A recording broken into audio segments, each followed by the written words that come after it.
In the late 17th and early 18th centuries, Europe was infested by vampires. The situation got so wild that authorities stepped in, and even military officers investigated these creepy cases. And their conclusion was clear. Yep, vampires are definitely real. Now, we're talking about a long time before Dracula showed up in books and movies. Back then, people genuinely believed those who had passed could rise and drain the living of their blood. Tragically, their victims would not survive the encounter. But vampires didn't stay at rest. Instead, they continued walking, interacting among the living and infesting villages. These beliefs spread rapidly, causing panic across regions. It all kicked off in Eastern Europe, specifically Serbia. Villagers started panicking after mysterious passings occurred one after another. Take the story of Petar Blagojevic, a Serbian peasant who passed in 1725. Shortly after his burial, villagers claimed that Petar returned, knocking on doors and asking for shoes or food. Sounds harmless, right? Well, not really. Within days, those villagers began mysteriously passing away too. 9 people perished in total. Everyone freaked out, insisting Petar was responsible, as if he managed somehow to come back from the grave at night to feast on the living. Eventually, authorities dug up Petar's body to see what was going on. They wanted to check if there were any signs that he was still alive. So they looked closely at his hair, beard, and nails to see if they had grown. And they actually had. In fact, there was no sign of decomposition at all. His body looked fresh. Then they found something even weirder. There was some blood around his mouth. And that was enough for people to say, "See, he's definitely a vampire." Then came Arnold Paoli, arguably the most infamous vampire of them all. He was a soldier who lost his life after falling off a hay wagon and breaking his neck. But there was something strange about it. Before that tragic event, Paoli claimed he had been bitten by a vampire once. Luckily, he said he cured himself by eating soil from the vampire's grave and smearing himself with its blood. Sorry, not exactly dinner table talk, eh? But hey, if he was cured, no one had anything to worry about after he was gone, right? Well, not exactly. Within a month after Paoli was buried, 4 people said they were being tormented by him. And not long after that, they were gone too. 10 days after Paoli was buried, the villagers dug him up, just to be sure everything was, well, normal. And this is where things got eerie. His body hadn't decomposed. His hair, nails, and beard had all grown longer, and fresh blood was dripping from his mouth. Remind you of someone? Yep, our guy Peter. But in Paoli's case, it was more disturbing. The blood wasn't just coming from his mouth. It was pouring from his eyes, nose, and ears. His shirt, his coffin, everything was completely soaked in red. Now, terrified, the villagers drove a stake through his heart and burned his body. Oh, and they also dug up the 4 people they believe he had targeted just to be safe. They went through the same process with them just to make sure none of them would return as vampires. Hey, who knows? But their vampire nightmare didn't stop there. A few years later, in the winter of 1731, a new epidemic occurred. 13 people passed within several weeks. Eventually, even local authorities stepped in, sending official investigators to calm things down. Their reports, incredibly, concluded that the vampire attacks were real, at least according to witnesses. That official validation changed everything. It kicked off a wave of vampire hysteria all across Europe. But why was everyone so quick to believe those who had passed away were coming back? One big reason was how little people understood health problems at the time. Bodies that appeared fresh or swollen after burial, blood around mouths, or even fingernails and hair seemingly growing, these natural post-mortem changes were mistaken for supernatural signs. Another thing villagers misunderstood was decomposition itself. Natural gases cause bodies to bloat, making them look as if they had recently been active. This terrifying image reinforced local beliefs that these people weren't at rest, but instead returning to cause harm. Plus, under certain circumstances, the decomposition process can be delayed for a long time. One reason this can happen is because of something called saponification. This is a natural process that happens when a body is buried in a cold and damp place, exactly like in some parts of Eastern Europe.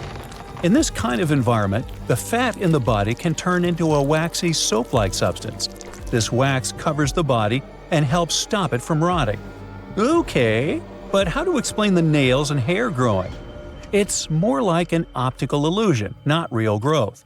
Now what happens is that the skin dries out and pulls back a little.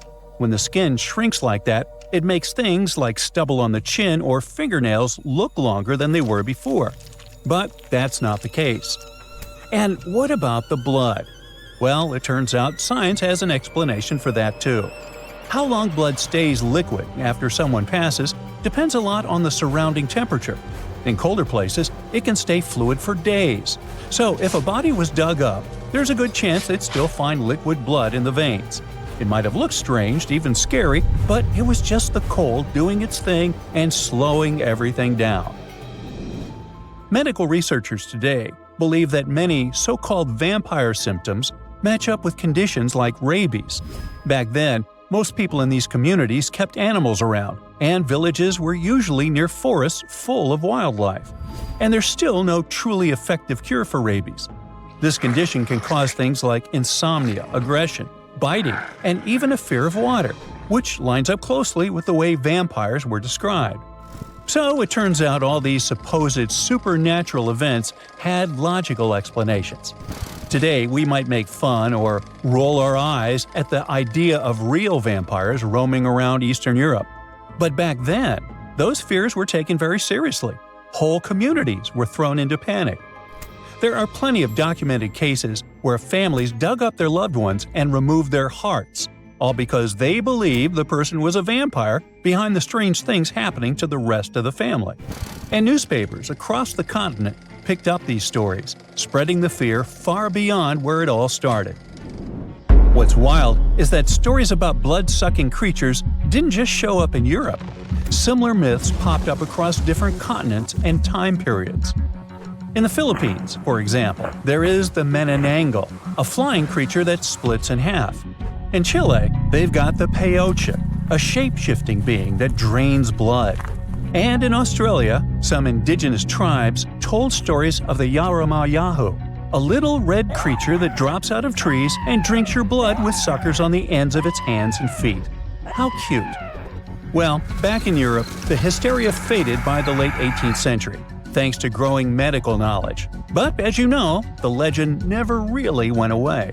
It just shifted into literature and gave rise to famous characters like Dracula. The author, Bram Stoker, was inspired by stories that had been going around since the 1700s. But he turned them into romanticized fictional monsters.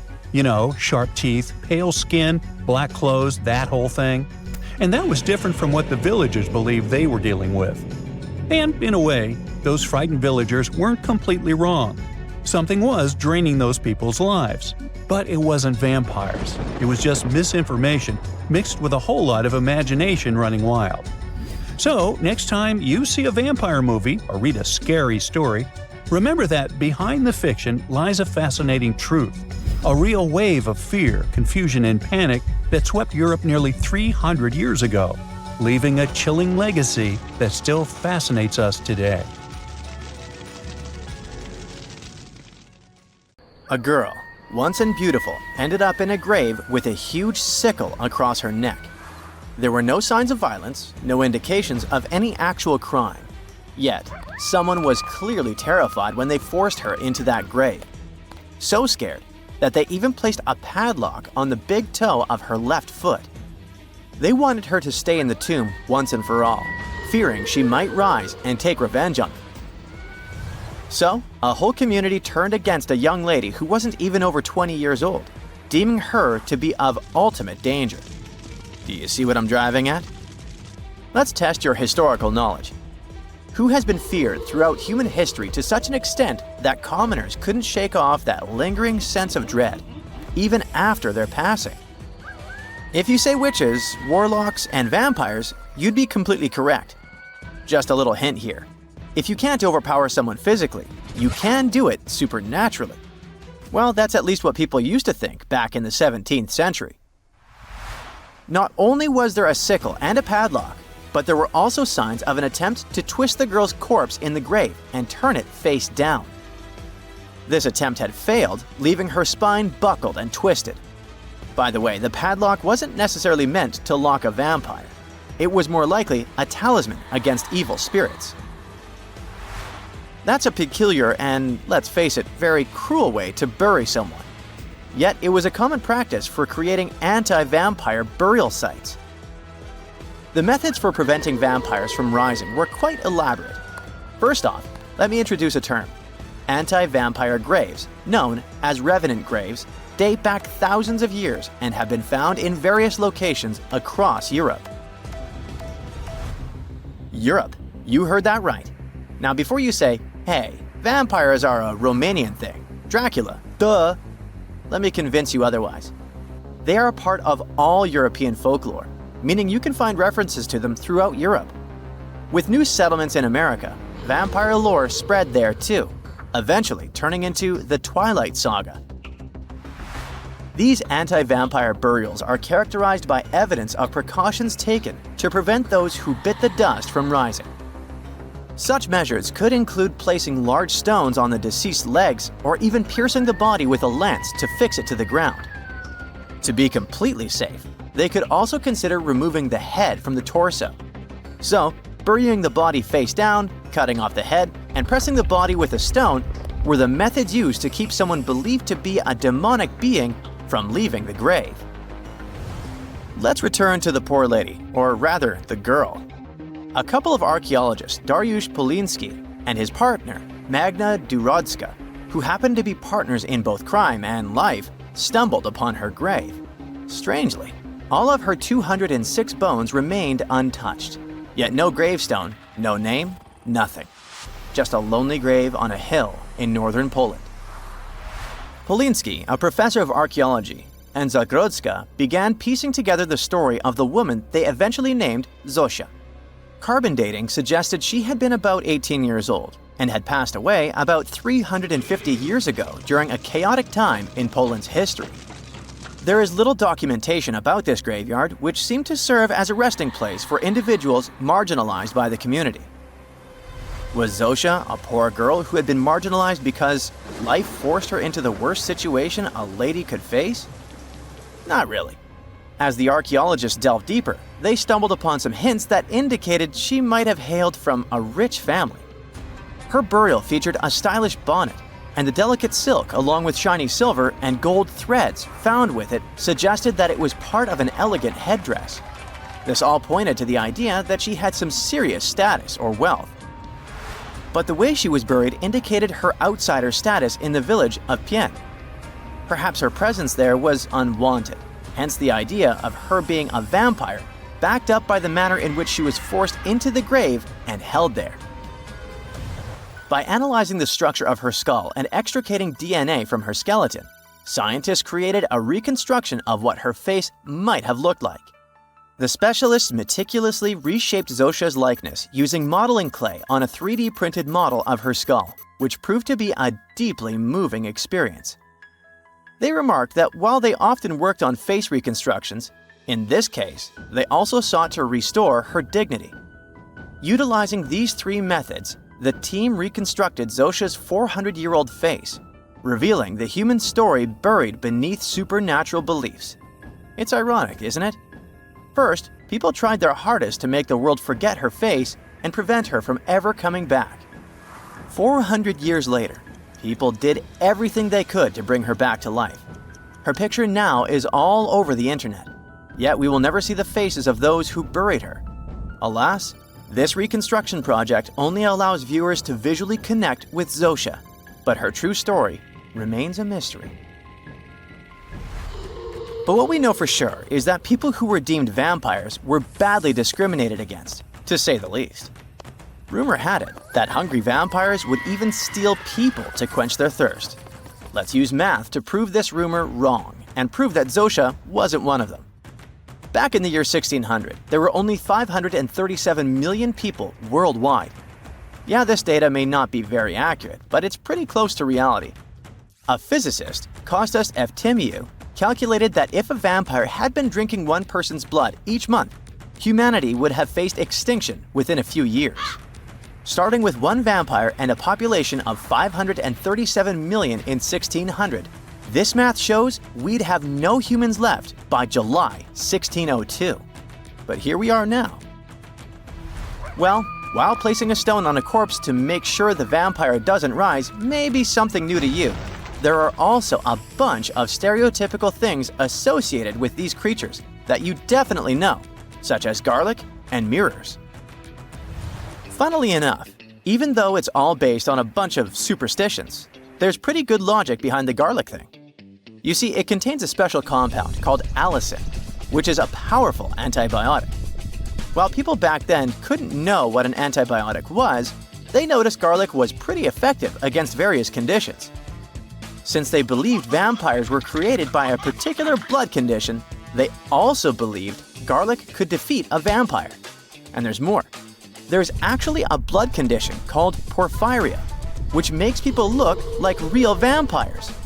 Their skin is pale and their teeth get bigger as their gums shrink. And guess what? People who have porphyria cannot consume garlic, as it worsens their condition. Wow, that's a cool coincidence. The next superstition is a bit fresher, and it's about vampires avoiding mirrors. The first known reference to the mirrors comes from the book Dracula in 1897. But why wouldn't a vampire show a reflection? Simple. Before the plastic era we live in, mirrors were traditionally backed with silver. Silver was commonly believed to repel evil spirits, possibly because it has antimicrobial properties. Much like garlic, its healing properties may be what was supposed to scare off a vampire. Another reason why suspected vampires may have avoided mirrors is the changes to their appearance from conditions commonly confused with vampirism, like porphyria and rabies. People afflicted with these conditions may have avoided looking in mirrors for that reason, causing others to assume that vampires avoided mirrors. But if you ever met a vampire and these methods don't repel it, I have one more trick for you. Ask the potential vampire to count. It can be spilled grains, seeds, or even the holes in the fishing net if you happen to have one. Vampires are into math, so they'll stop to count, delaying them until sunrise. And we all know that vampires don't do well in sunlight. Ironically, it's Count Von Count, a vampire who teaches us how to count on Sesame Street.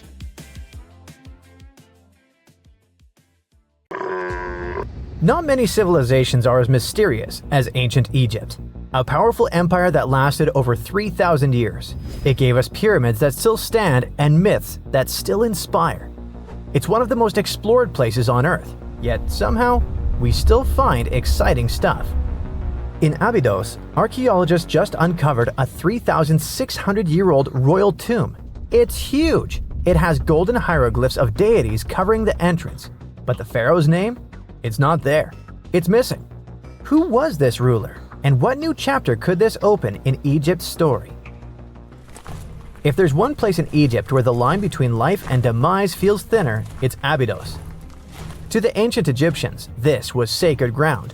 They believed it was the burial place of Osiris, the god who literally passed away, had his remains separated, and came back to life to rule the underworld. Because of that, Abydos became Egypt's spiritual gathering place. Pharaohs built amazing temples here, like the Temple of Seti, famous for its King's List, a wall that has the names of 76 pharaohs carved in it. Pilgrims came from across Egypt, leaving offerings and participating in Osiris festivals, where his demise and rebirth were ritually reenacted. It wasn't just symbolic worship, it was Egypt's version of Comic-Con. But instead of cosplaying superheroes, people reenacted gods coming back to life. Obviously, pharaohs competed to be buried as close to Osiris as possible. Abydos became part cemetery, part holy city, part afterlife insurance policy. Fast forward thousands of years, and we still uncover remarkable stuff around Abydos. That's the case with the recently discovered tomb. In early 2025, a joint team of researchers from the US and Egypt decided to dig beneath a rocky rise ominously called Anubis Mountain. You remember Anubis, the jackal-headed deity who guarded cemeteries. The uncovered royal burial was hidden 23 feet below the surface. Sadly, even though it eluded archaeologists for so long, robbers had already taken away with treasures ages ago. They could definitely tell this was a tomb of someone super important. Similar to how you can walk around a mansion with no furniture but still deduce that someone rich must have lived there. The chamber had mud brick vaults rising over 16 feet.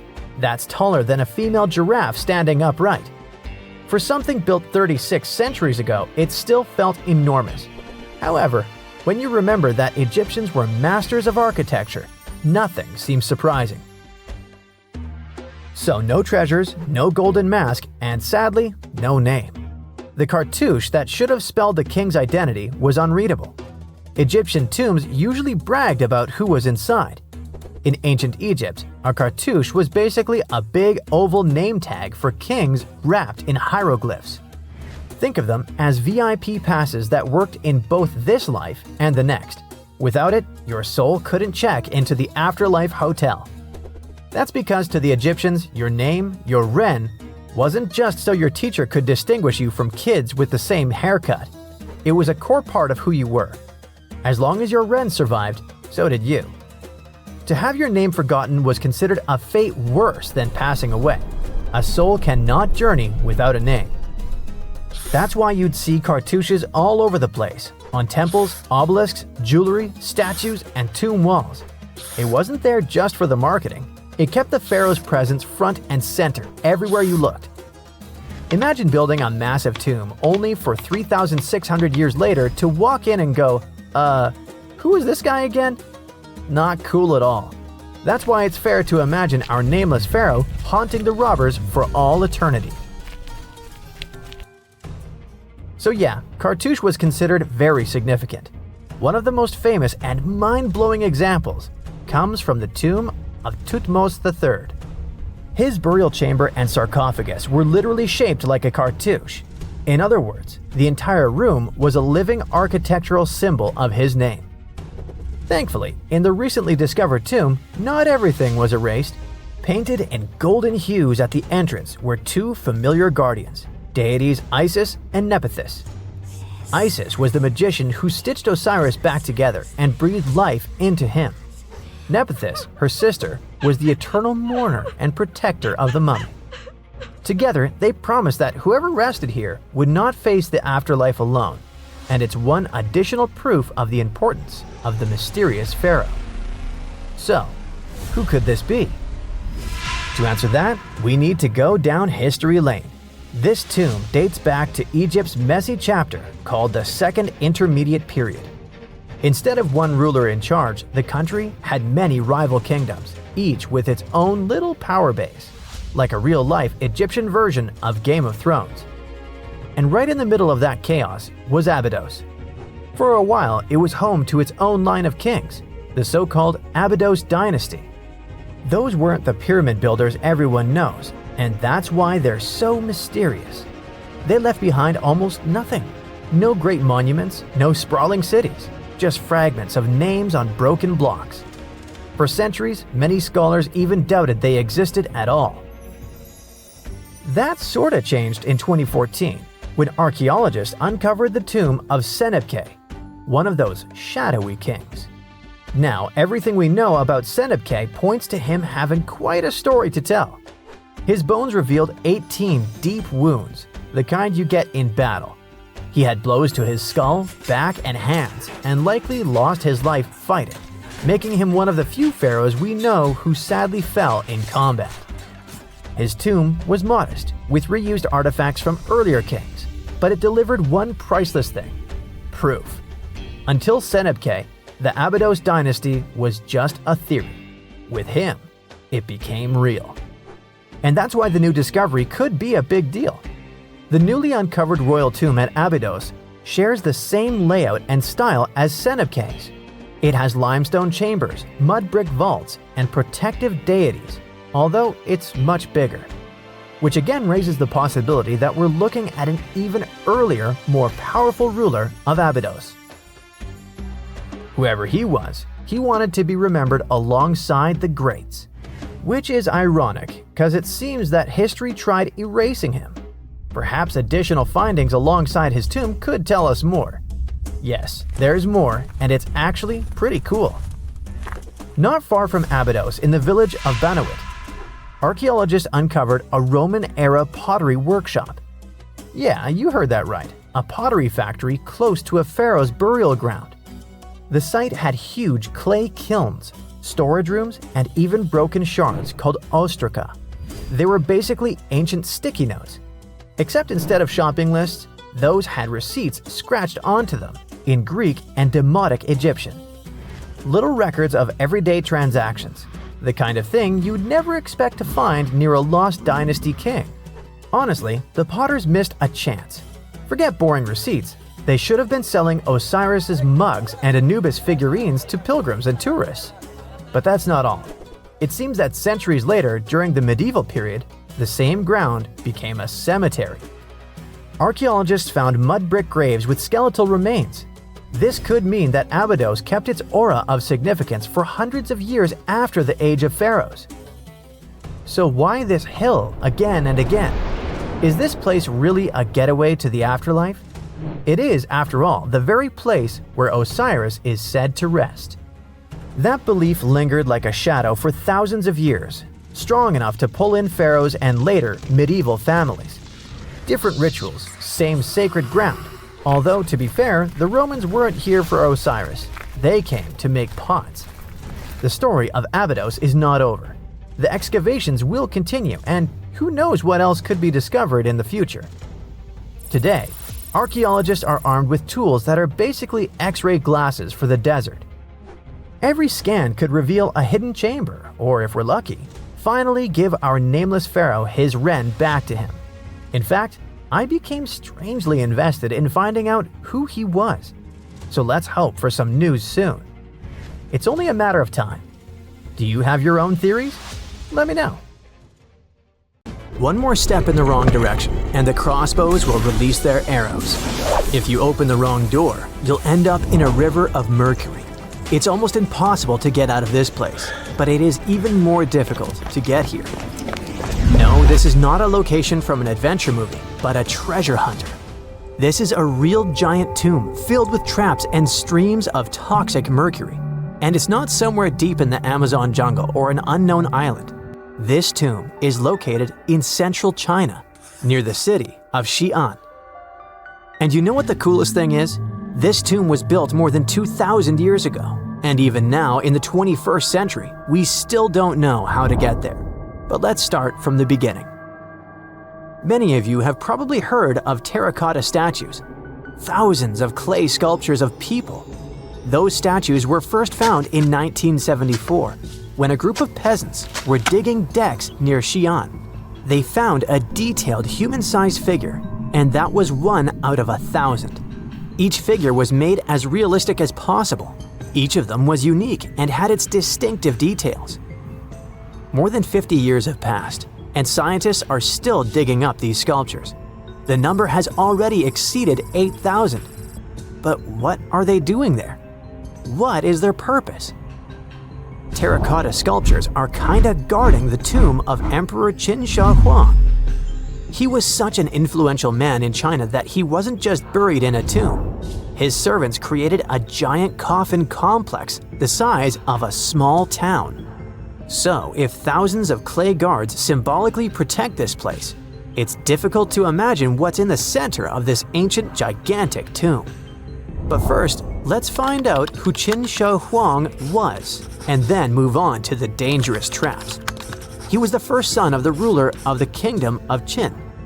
It was one of the 6 kingdoms that existed on the territory of modern China. In 2059 BCE, when Qin Shi Huang was born, those 6 kingdoms were independent and separated from one another. Moreover, there was a strong conflict between them that lasted for more than 200 years. But Qin Shi Huang turned out to be the man who managed to conquer and unite all these kingdoms. He became more than just a king. He became the first emperor of China. But how did he complete a seemingly impossible task? Natural disasters, clever strategy, tactics, and skills helped him to conquer the 6 kingdoms. Scientists are still arguing about some of the details of how this happened. All that can be said is that Qin Shi Huang was a very wise and intelligent emperor. So it's not surprising that his burial turned out to be so huge. He was buried in the largest and most luxurious funeral complex in the history of China. The area the size of a small city contains many underground caves filled with things an emperor could need in the afterlife. In ancient China, as well as in ancient Egypt, people believed that when an emperor went to the other world, he could take with him those things that were buried with him. Unfortunately, sometimes it could be people, but Qin Shi Huang acted wisely and correctly. He decided to bury clay statues. But the coolest thing is that the architects and builders of this complex made it impregnable. The whole area holds many secrets, historical artifacts, and priceless objects. There's a beautiful place with the emperor's body in the center of this tomb.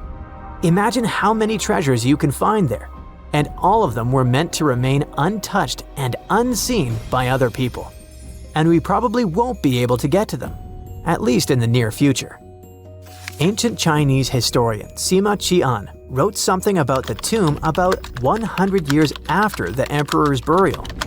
He said that this place had dangerous traps inside the tomb that would destroy anyone who dared to enter the tomb. The engineers installed crossbows with loaded arrows and also poured a huge amount of mercury, simulating the movement of rivers. Of course, that was 2,000 years ago, and crossbows probably don't work anymore. But what about mercury? This toxic metal has no expiration date. It's shiny and moves quickly in liquid form. It looks beautiful, but don't touch it. Even a small drop of mercury can cause damage to your body. Inhalation of its vapors or ingestion causes damage to nerves, the liver, kidneys, and many other symptoms.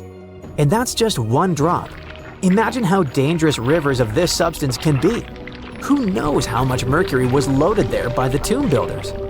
But even if you dodge all the traps and don't end up in the poisonous river, mercury would still be able to harm you. Its vapors can pass through the cracks in the walls.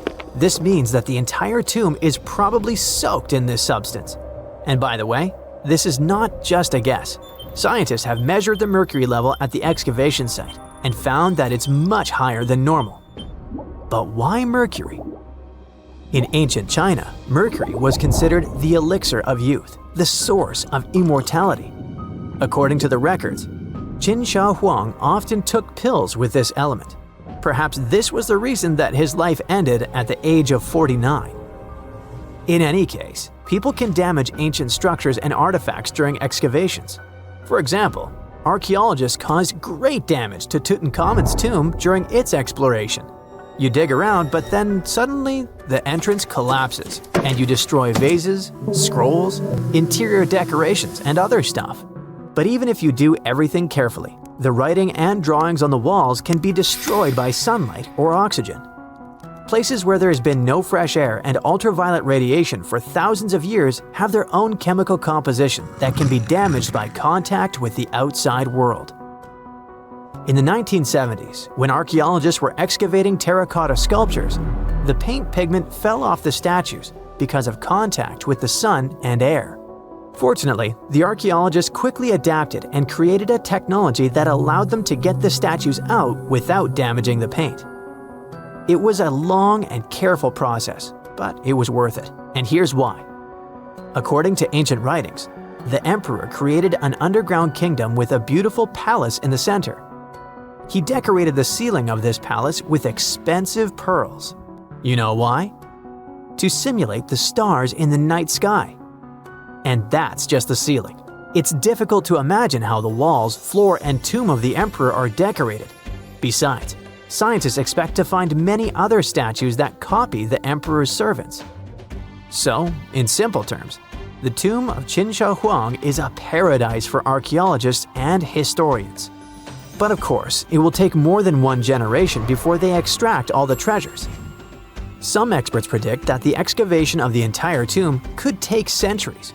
But of course, new archaeological technologies can change everything. For example, non-invasive research methods mean you don't have to enter the tomb. You can see it through a special device. Another idea is the use of muons. Those are subatomic products that appear as a result of the collision of cosmic rays and atoms in the Earth's atmosphere. The point is that these muons can penetrate through solid objects, just like X-rays. Or how about nanotechnologies? Imagine millions of tiny digger robots climbing into a tomb and starting to scan the area. They transmit the data to a computer, and then scientists create a holographic model. It all sounds cool, but to be honest, the charm of archaeology is lost here. It's one thing when you carefully dig up some ancient artifact with your hands, see it with your own eyes, and scrupulously clean it from the ground. And it's completely different when you watch it on a computer screen. But in any case, technologies using muons or some kind of robots ensure people's safety. It's better if a computer falls into a trap than if it happens to an archaeologist. Archaeologists recently found something fascinating from a forgotten Maya kingdom, a tomb hidden in a collapsing pyramid. Inside, there was a king buried for 1,700 years, a jade mask that looks almost human, but not quite. And all this thanks to the looters who missed it by just 6 feet. They stumbled upon it in 2022 in the dense jungles near the border of Guatemala, Mexico, and Belize. In Mayan times, this little place used to be called Xochitlam. It's a lost city, half swallowed by jungle. This place meant pretty much nothing compared to other big Mayan cities, like Tikal or Teotihuacan, or so we thought.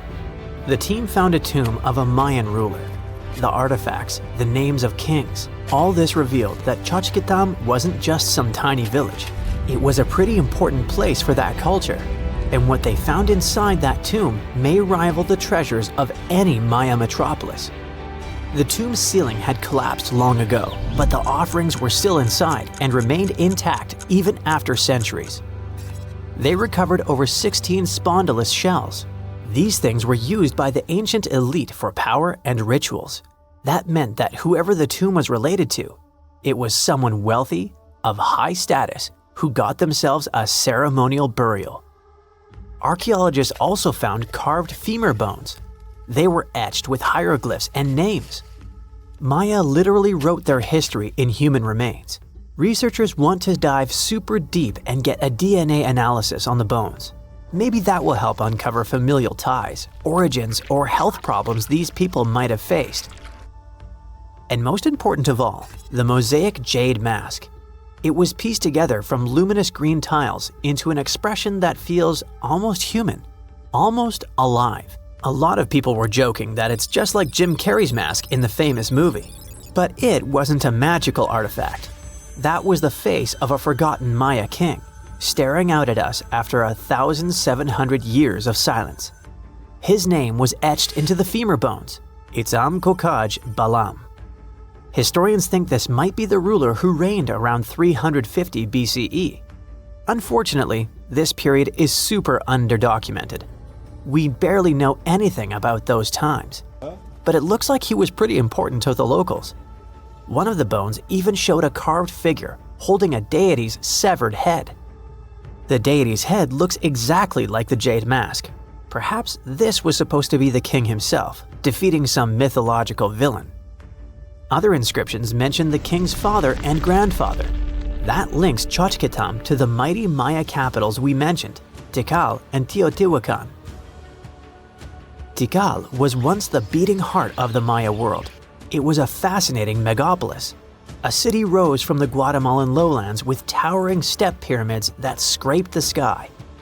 That place was home to tens of thousands of people. It was also a hub of art, astronomy, and culture. The rulers were worshipped almost as living deities. Their deeds were carved into stelae that still stand amid the howler monkeys. Teotihuacan was located even further north. Now that was a mystery of another kind. It wasn't really Mayan, but rather Central Mexican. But still, that was a true metropolis, one of the largest cities in the world during its time. It was most famous for its Avenue of the Dead and colossal structures like the Pyramid of the Sun. It was a rich cultural center that had a worldwide influence. For centuries, both Tikal and Teotihuacan seemed to have completely different cultures. Tikal was a flourishing city-state where people loved reading, astronomy, and beautiful architecture. Teotihuacan was a titanic militaristic superpower. Two big centers of Mexico, separated by 600 miles of jungle and mountains. Compared to these imperial capitals, Xochitlam was a whisper. But it looked like this Itzam guy from the tomb wasn't just a ruler of a random village. He seemed to have political ties in ancient Mesoamerica. The craziest part is that we almost lost this piece of history, all because of the looters. At some point in the past, grave robbers had tunneled dangerously close. They stopped digging just 6.5 feet away from the tomb. That's just like in that meme with the diamonds. Sometimes you stop digging right before you hit it big. But in our case, thank heavens they didn't get there first. That's how close we came to losing a piece of history. In an almost poetic irony, it was the looters' tunnels themselves that led Estrada Belli's team to the site. Archaeologists have been looking around and using the so-called LiDAR technology. That's basically laser beams shot from high above, which help them map the spot. It's like taking X-rays of the jungle floor. And that's when they found the little signs of intrusion. They quickly realized that if someone was digging here, they were probably looking for something important. Without the failing looters, they might have walked past a discovery. In any case, archaeologists want to keep searching. They might even find more chambers buried inside the abandoned pyramid. We just keep finding mysterious things related to the Maya. Recently, buried deep within the ruins of Tikal, archaeologists found a house, and in that house, a limestone altar. It was covered in vibrant murals of red, yellow, and black. What's weird is that this build wasn't made by Maya. It was unmistakably Teotihuacan in style. And just like the tomb from before, it was made about 1,700 years ago. The altar was discovered inside a Maya-era residence known as Group 6DX7. It stood 3.5 by 6 feet right in the center of the home. That was very typical for Teotihuacan traditions. It bore a mural of the storm god that was also a central deity in the Teotihuacan pantheon. But this altar depicted no kings and no rulers. That's very weird. As we said, Maya worshipped and honored their dynasties and political power, putting them pretty much everywhere, like some merch. But instead, this altar worshipped the deities alone, and it did so in the heart of Maya's main capital, Tikal. When archaeologists dived deeper, they saw it as unmistakable proof that Teotihuacanos not only came to Tikal, they thrived there. This house wasn't some trade outpost. People actually lived in it. Teotihuacanos built homes, practiced their rituals, and left their deities behind in this city. And Maya seemed to be chill about that. Researchers think this was a home for some elite people from Teotihuacan, or maybe it belonged to Mayans who practiced Teotihuacano culture and deeply respected it. But it might be something darker than a simple, friendly multiculturalism. The two cities weren't in the best relationship. There was some tension, maybe even surveillance. The house and the altar were probably built around 300 to 400 BCE. That was a period when Tikal was rising in power. This might have caught the attention of the mighty empire to the north. It's almost as if Mayans poked the beast. By 400 to 450 BCE, that attention may have become something sinister. The altar could have actually been the symbol of domination. Had the Maya of Tikal truly welcomed their guests, or did they come here and bluntly started building foreign altars in sacred spaces? Did Teotihuacan use this as some kind of soft invasion? In that case, it would make sense for Mayans to destroy that place or vandalize it somehow. Mayans regularly buried their buildings and rebuilt on top of them. But for some reason, this altar remained untouched. Mayans found it and buried it with the surrounding buildings as they were.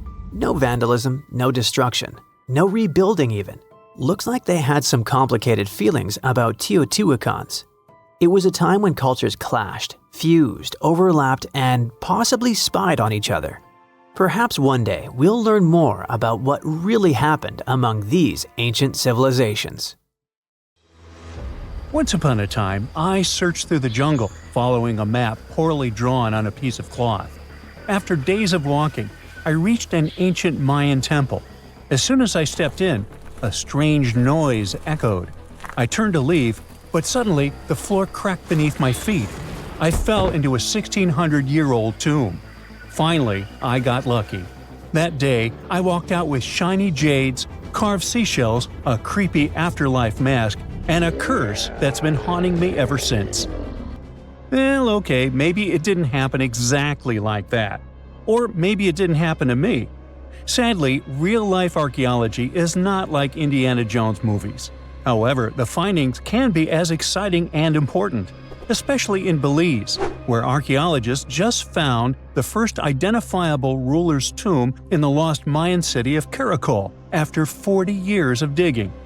A team of archaeologists finally unsealed a hidden chamber, buried deep beneath a structure they'd already studied. And inside that tomb, which is indeed around 1600 years old, was Tikab Shak, the first known king of Caracol. His name is commonly interpreted as Tree Branch Rain Deity, which is poetic and incredibly awesome. King Shak was believed to be a Mayan deity in control of rain, thunder, and lightning. According to folklore, he used axes to strike rain-bearing snakes in the sky to make the rain fall. The buried king is considered to be the dynasty founder. The royal dynasty he founded lasted more than 460 years. And judging by what was buried with him, we can assume that King Shak was greatly celebrated. His tomb had jade beads, carved bones, seashell jewelry, and ritual pottery vessels. One of those vessels shows Ekchua, the Maya deity of trade, receiving offerings. Others showed bound prisoners. Archaeologists could tell they had found some high royalty when they noticed a considerable presence of red cinnabar in the tomb, a rare and expensive material from the Mayan world. Then there's a jade mosaic mask, pieced together like a puzzle to cover the king's face in brilliant green. Jade wasn't used just because it was shiny. It was sacred and symbolically associated with life and demise. Polished jade glistens like it's been dipped in water, cool at first, but quickly warming in your hand. To the ancient Maya, this lifelike quality made jade a living, breathing substance. And for this reason, it possessed high religious and spiritual importance. The Maya associated it with the breath of life, with royalty, and with eternity. Covering someone's face in jade showed just how high-ranking that person was. King Shak's mask has yet to be examined properly, but another famous mask of King Pakal was made of over 346 green jade stone fragments. That's a lot of painstaking work. But maybe the most symbolically fascinating thing about this king was that he was old. Not just lived a good life old, toothless old. To us, that means he didn't clean his teeth properly, because no, you don't usually lose teeth just from getting old, as long as you maintain good oral hygiene and dental care. On the other hand, according to Maya legends, toothless elders were believed to have spiritual powers. Rulers and shamans mediated between realms, and aged or underworld deities were often shown as toothless in art. Now, speaking of realms, Mayan cosmology divided the universe into three layers. The upper world was where the deities lived. The middle world was where humans lived. It was carried on the back of a giant turtle or caiman, and surrounded by a primordial sea. Beneath it was the underworld, known as Xibalba, a dark and complex realm of spirits and ancestors. And certain people, especially rulers, shamans, and elders, were believed to move between these worlds. This king was a ruler, had a deity-like name, and was a toothless elder. Boy, his power level must have been off the charts. But that's not all. Here's the eerie part. The tomb was buried beneath another tomb, which was discovered all the way back in 1993. Archaeologists were investigating a different burial when they realized there was another chamber hidden beneath it, an interesting hiding place. Remarkably, it worked. For more than 1,600 years, no one found him. This makes Tikab Shak's tomb the first ever discovered at Caracol that can be definitely linked to a known ruler. thanks to hieroglyphs, burial context, and artifacts. Now, if you're not a geography or history buff, you've probably never heard of Karakol. Today, it's a remote ruin deep in the jungles of western Belize. But around 16 centuries ago, Karakol was one of the largest and most powerful cities in the entire Maya world. At its peak, it covered over 77 square miles, which, for reference, is larger than modern-day Belize City. Its population was around 100,000 people. That's more than most cities in Europe had at that time. And it wasn't just big, it was advanced. Karakol had pyramids, ball courts, palaces, reservoirs, and a very complex road system. Stuff like limestone superhighways stretching miles through the jungle. Past excavations also turned up arrowheads, drills, spindle whorls, figurines, and everyday tools. King Shak's tomb was one of the 3 major tombs found in the northeast Acropolis. That's near Kana, the central archaeological complex at Karakol, and one of the tallest human-made buildings in all of Belize, even today. It reaches an imposing 141 feet high and contains multiple levels of elite residences and temples. But even with that size, finding tombs isn't easy at all. Most have already been looted. We don't know what else can be hidden there, and in some places, it's too risky to dig up without causing damage. That's why it took researchers decades to finally find something untouched. However, they were able to report over 850 burials and 175 tombs at Karakol over their 4-decade-long project. One of the earliest tombs, dating to around 350 CE, was a cremation burial containing ritual artifacts such as obsidian blades, atlatl spear points, and ceramic styles associated with central Mexico. So, if you're an archaeologist, this city seems to be an old historical gold mine. And old historical gold mines often come with warnings. For one thing, it's "keep out, the ceiling might fall on you." Besides, even though scientists are excited about this discovery, if the king can really walk between realms, he's probably annoyed by all this. So, what happens now that the king's eternal rest has been disturbed? Well, by opening and stepping into the tomb of Tekhab Shak, archaeologists basically stepped into a sealed sacred place. Maya tombs weren't just holes in the ground with a fancy coffin. They were sealed like cosmic vaults, locked up with stone, soil, and sometimes elaborate closing rituals. The goal was to mark the end of their use and protect what was inside. Archaeology at Karakol and other Maya cities shows this in action: thick ceiling layers, termination offerings, and carefully placed debris, all saying, "This place is done, keep out." Today's archaeologists still treat them that way, working under Belizean laws and cultural protocols, making sure they explore with respect for what these spaces meant to the people who built them. However, it's eerie to think about mythology and whether King Shak is going to haunt the archaeologists. I guess we'll see. They shouldn't be afraid because he's old and has no teeth. Maybe he will annoy them with rain. He's named after a rain deity, after all, and we still don't know about his true power level. The Mayans were a fascinating civilization, and their structures are still among the most mysterious ones you can find. Despite being isolated from the known world, they also built pyramids without cranes, mapped stars without telescopes, and knew how to bury a king. Karakol is full of secrets: a hidden tomb under another tomb, a toothless king with a scary-looking mask and a deity's name. Almost unbelievable. And amazingly, there is still stuff being found. So maybe it's not too late for me after all. But first, let's see the aftermath of this curse, huh? It's nighttime, and you're about to walk inside Pharaoh Tutankhamun's final resting place. You know, King Tut. You don't have a torch, but at least you came with a flashlight. You walk down several flights of stairs and observe how the walls are carved in hieroglyphics and what looks like a spell. "Those who take anything from this place will be doomed for life," the spell says.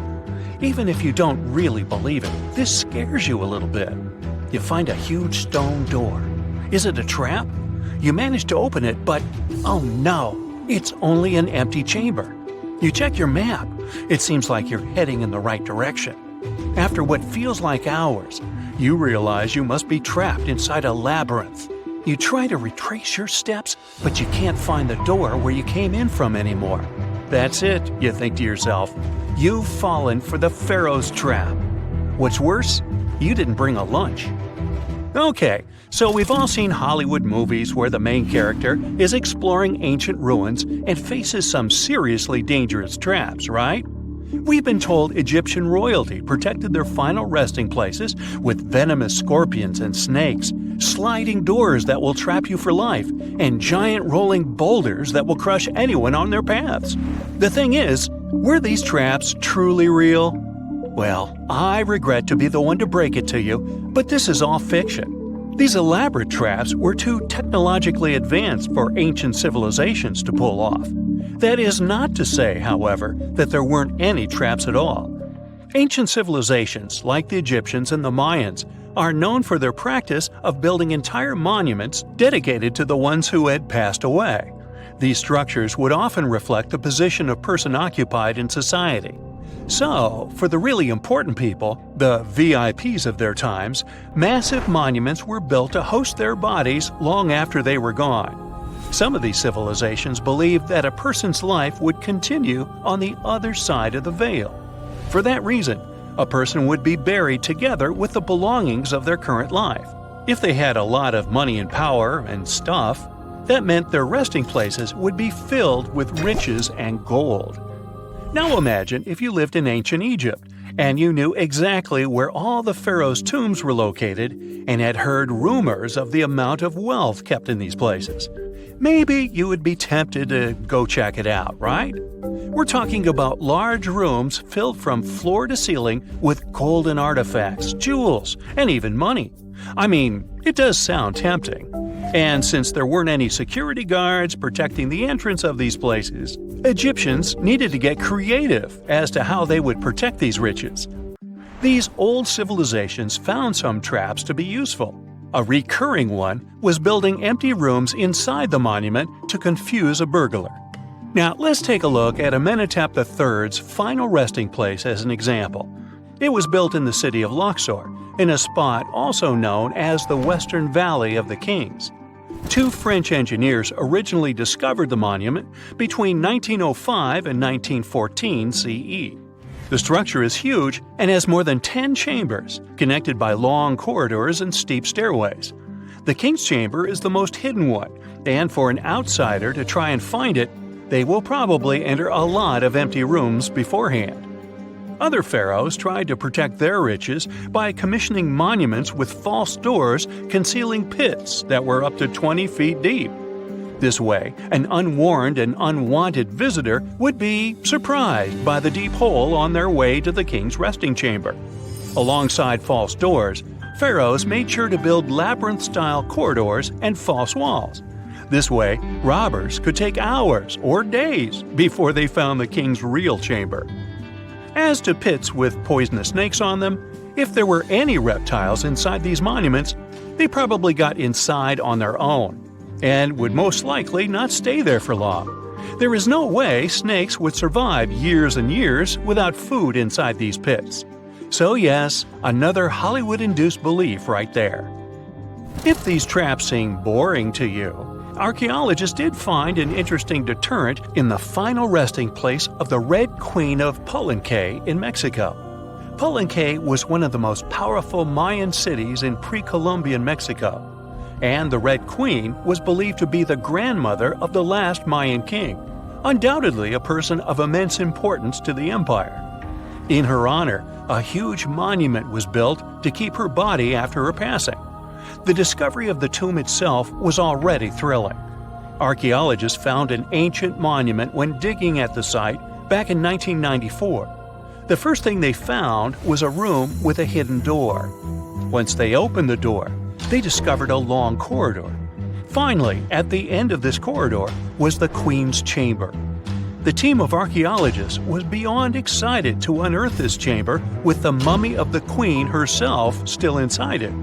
They found her to be accompanied by her pearls, jade shells, and expensive rocks. But as the team explored the remains, they saw something rather strange. The room was filled with a red-colored powder. Researchers knew that the color red was important to the Mayan people, and that much of their clothing and buildings were decorated with this color. But they didn't understand why the queen was buried with this unknown red substance. After they took a sample back with them for further analysis, they discovered that the red powder was cinnabar, a very dangerous mineral. This powder, when inhaled, can cause, shall we say, severe health damage to a person. The team concluded that this could only be a trap for anyone trying to steal her riches. Okay, so dangerous powders might have worked as the most intense traps we've seen until now. But perhaps the cheapest way to keep out unwanted visitors was to advertise spells written out all over the monument. We'd probably laugh at these today, but back in the day, they were more or less effective. Spells usually said that the person who took anything from that place would meet a tragic fate. Some spells said that robbers would lose their houses in big fires or terrible floods. Other spells said burglars would have incurable and undiagnosed health issues, but they weren't really enough to stop people from taking any gold. There are some stories surrounding how these spells might have been real. One of them is from the famous British Egyptologist Howard Carter, the one responsible for unearthing Pharaoh Tutankhamun's resting place in the 1920s. After months of unsuccessful digging, Carter discovered the tomb's existence by chance. He found the entrance to a stairway right beneath the soil where he had been searching all those months. With the help of a team, he cleared the piles of sand blocking the stairs and discovered a doorway. The door had several royal symbols carved into it, and Carter knew this could only mean a very important person had been buried there. And he was right. With a chisel, he made a hole in the top left-hand corner of the doorway and lit his vision with the help of a candle. He couldn't believe what he was seeing, the reflection of several golden and jeweled items crowding the chamber before him. Lost for 3,000 years, Carter had just discovered the final resting place of King Tut. But the story didn't finish here. This discovery was accompanied by a series of unfortunate events that led people to believe it had something to do with the pharaoh's spell.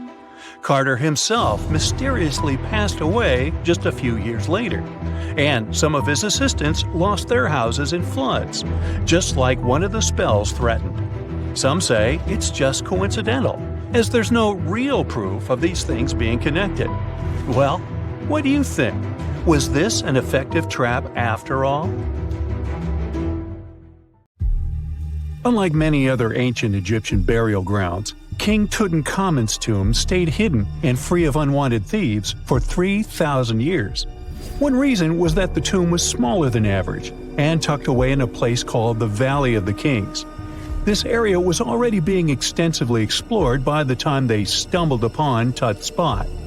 The entrance was all covered in debris from building a nearby tomb, which must have also helped keep it a secret. There were also zero writings or signs on the outside of the tomb. Time passing also played a part in keeping it in amazing shape until the 1920s, when a man named Howard Carter finally made it in. But was Carter that big of a hero? Some recent findings say he might have been sneakier than initially thought. People used to think Carter wasn't just a glorified treasure hunter, he was a true archaeologist. Before Tut, he had been on a relentless quest for Egyptian artifacts. He discovered his interest in these unusual objects when he was a child, and soon started drawing the sculptures and inscriptions that were found in ancient tombs. After stumbling upon the remains of King Tut, Carter spent a decade recording and processing all sorts of objects, like golden thrones, chariots, and statues from Tut's tomb, shipping them down the Nile to Egypt's museum in Cairo. Well, at least that was the official story. More recent discoveries claim that not all of the objects made it to Egyptian officials. A secret letter seems to uncover Carter's little 10 for them, 1 for me policy. The letter in question was sent to Sir Alan Gardiner, a philologist and friend of Carter's, dated from 1922. In these writings, Carter mentioned having found the tomb and was asking his buddy for some advice. In another letter from 1934, Gardiner seems to be thanking Carter for an amulet, which was sent to him as a thank you gift.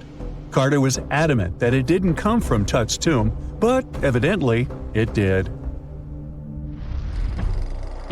Even the British director of the Egyptian Museum was onto Carter's sneaky endeavors, but couldn't prove it.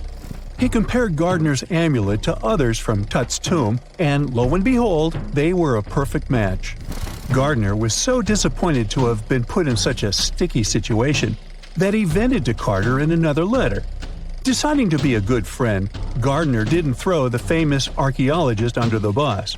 Instead, he advised Carter to take those stolen goods back to Cairo, just like he'd advise you to like this video and subscribe to the Brightside channel for more amazing videos on the most unique topics in history. It's not the only shady piece of information on Carter's post-discovery behavior. In 1947, a man named Alfred Lucas, who used to work with a controversial archaeologist, gave some information in an obscure journal in Cairo. He claimed that Carter sneakily cracked open the burial chamber door himself. Then he sealed it back up like nothing had happened before the official uncovering. Now, why would he do that? Well, the same theory suggests that Carter and his crew might have entered the tomb early so they could get their hands on some ancient goodies. Obviously, these people couldn't risk having such objects sold while they were still alive, but made sure they were auctioned off after they passed. Carter, though, never confessed to anything. He made no official denial either, but the Egyptian government couldn't risk any more mysterious disappearances, so they prohibited him from entering the tomb for a while. Some have connected this apparent stealing to the curse of King Tut. If you've never heard of it, know that it became quite the scary tale soon after King Tutankhamun's resting place was uncovered. It claimed that anyone messing with the tomb of the boy pharaoh would face some serious bad luck. It's not all dramatic like a mummy going on an aggressive spree, but word got out that the people involved in disturbing King Tut's lair met some mysterious, untimely ends. The main untimely passing related to this supposed curse is that of George Herbert, the 5th Earl of Carnarvon. He was this British aristocrat who helped fund the search for the tomb. He passed away just a year after the tomb was opened. Now, people love to call it mysterious, but it turns out that Herbert was already in pretty bad shape health-wise when he got to Cairo, and he ended up getting taken down by a regular disease. Now, let's talk numbers. There were a lot of people linked to this tomb opening – security guards, archaeologists, and supporting staff. And sure, a few of them did pass not long after the tomb started receiving visitors. As much as we'd like this curse to be true for the sake of, good storytelling, statistically, if you have a bunch of people connected to opening a tomb, you'd expect some passings just by random chance. The average lifespan for those supposedly targeted by the ancient curse was more than 20 years after the spell was supposed to kick in. Herbert's daughter even lived until the 1980s, that's half a century later. And Howard Carter himself lived until 1935, a solid 16 years after the big reveal. Some have suggested that the whole curse was nothing more than a careful PR strategy. You see, when Tut's tomb was found, Howard Carter wanted to make a priority out of keeping nosy reporters away, so he might have come up with a curse hanging over anyone entering the boy king's resting place. But what was stolen from King Tut's tomb anyway? Well, some jewelry to begin with. It might have been snatched by Howard Carter himself, according to a French specialist. He did some intensive research by looking at old pictures taken from inside the tomb back in the 1920s. He compared those images to various objects from museums and auction houses. He soon started to piece together the whereabouts of some of Tut's jewelry. First up, there's this collar that used to be on Tut's chest. It was all broken into pieces, and some parts went via Carter to the Nelson Atkins Museum in Missouri. Meanwhile, other bits ended up on a necklace owned by some unnamed people who tried to sell it in 2015 but failed. Even the Nelson Atkins Museum agrees, as they've confirmed the information on their website. Then there's a headdress piece. Some beads from it that once belonged to Tut apparently got stolen by Carter too. They were also strung into a necklace and are now being held at the St. Louis Art Museum. Another fancy collar made out of glazed ceramic magic spent some time at the Met, far away in New York. Thankfully, it was sent back to Egypt a bit over a decade ago. This seems to have been, as you'd expect by now, also stolen by Carter.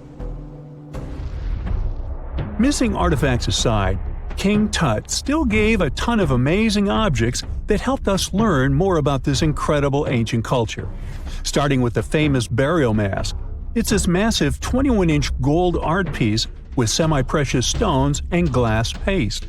It weighs 22 pounds and showcases the boy pharaoh with a long beard and a headdress with a cobra and vulture. On the back, there's this spell from an important ancient Egyptian spiritual book that's supposed to make sure it works just as well in the afterlife. Tut was also apparently a board game enthusiast. They found 4 board games in his tomb, some made of ivory. Archaeologists also found a pair of gold sandals, though you'd imagine they were more for show than for comfort. In fact, the pharaoh probably never wore them in his lifetime. Now, speaking of fashion items, it turns out Tut was quite the fancy ruler. They even found a mannequin in his tomb that was used to pick out, adjust, and store his outfits and jewelry. The boy king seemed to have also enjoyed some music, based on the 2 trumpets historians found in his tomb. Though they were played back in 1935 in a BBC broadcast, the instruments are today considered too fragile to be maneuvered.